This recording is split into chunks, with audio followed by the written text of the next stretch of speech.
Sejak kemarin, satu unit alat berat jenis amfibi ini belum bisa mengeluarkan serpian-serpian longsor yang menutupi saluran air di Jalan Soleh Iskandar, karena banyaknya bebatuan yang masuk ke dalam lubang tersebut.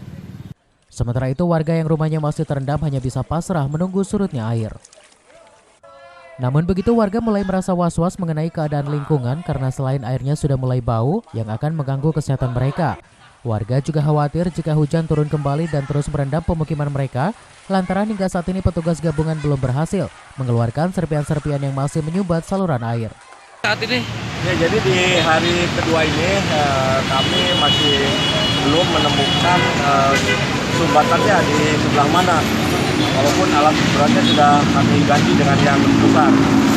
Bukan saja karena sepengetahuan tadi yang dari SDA, kalau yang di sebelah sananya besar tapi yang sebelah sini ternyata kecil katanya.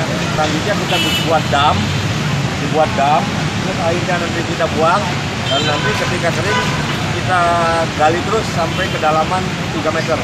Untuk mengantisipasi kesehatan warga, petugas dari Puskesmas Kedung Badak mulai mendatangi lokasi banjir. Dari Kota Bogor, Herman Bons melaporkan.